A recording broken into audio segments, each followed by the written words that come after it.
I use scales, triads, and arpeggios to visualize the fretboard.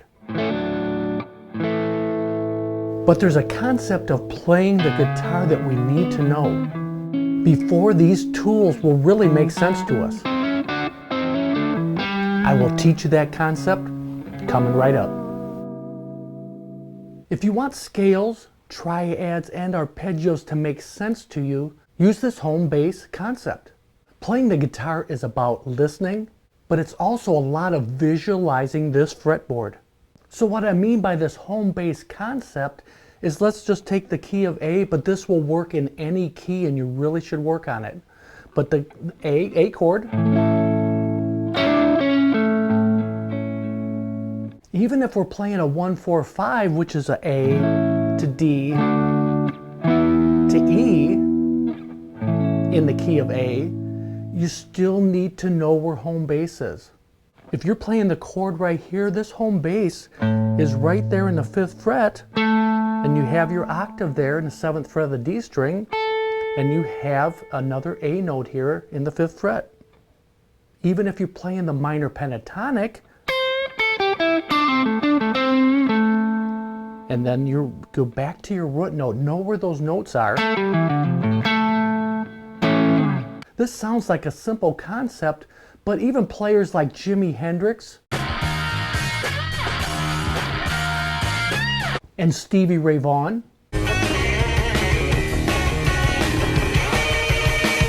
claim they didn't know music theory, but they definitely knew where home bass was, where the root notes of the chords are. So in the key of A, we will look at this home bass note here in the 5th fret, but we should always know there's one here, here,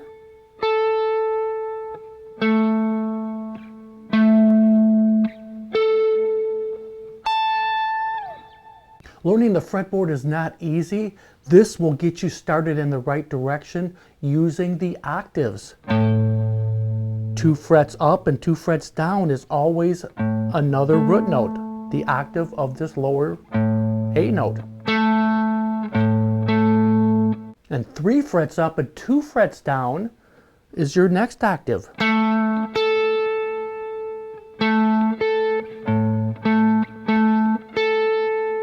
3 frets up, 1, 2, 3, 2 frets down is your A note.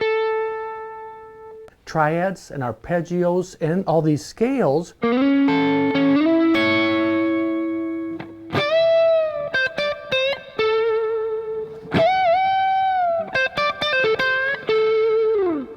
using the root note here in the 14th fret of the G string is an A note. I'm focused on that, playing this lick.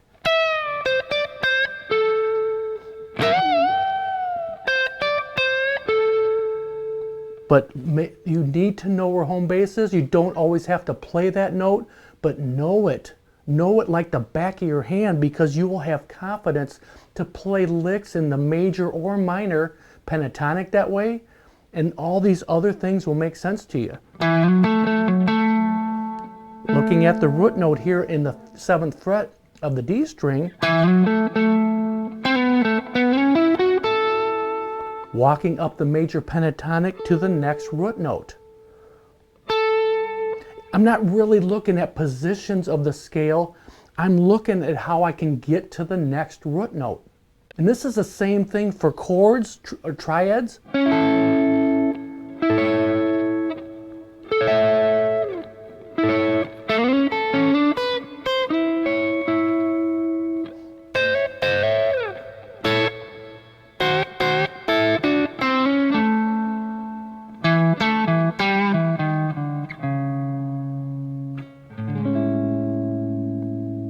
But no matter what lick I'm playing, if there's a blues or a rock progression in the key of A, I'm focused on those root notes.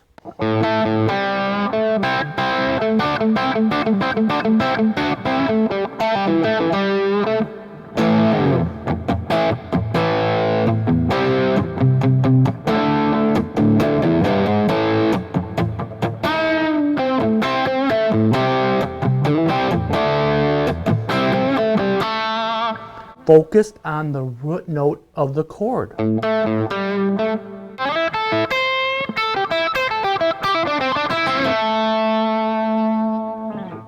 No matter if it's a lick like that or a rhythm, you still need to know where those notes are. I know I keep saying it over and over, but I think a lot of you overlook how important that really is. You can build all of your scales, triads, arpeggios, everything you learn can be built knowing where these root notes are. And then you can play all over this fretboard.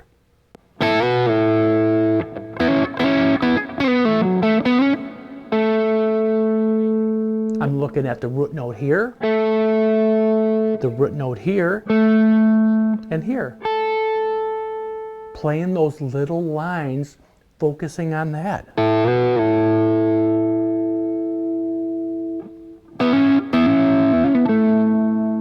Barring the 5th fret and sliding up to the 7th on the B and E strings here. And pulling right back down.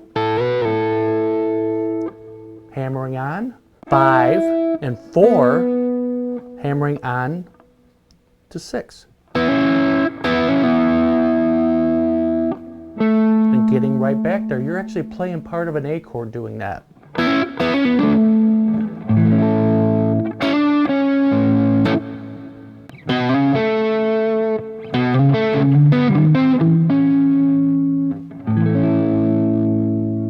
Looking at the root note here in the 2nd fret. Sliding up. Just using these 2 notes to go up. I'm looking at this chord, but I'm just trying to get to the chord. Using the 2 notes of the chord there, see?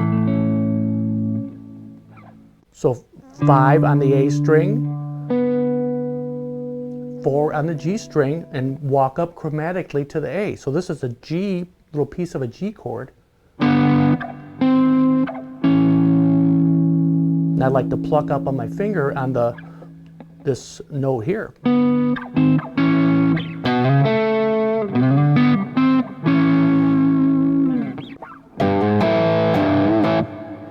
Chords, it doesn't matter for me if no matter what I'm playing, I'm still focused on the home base.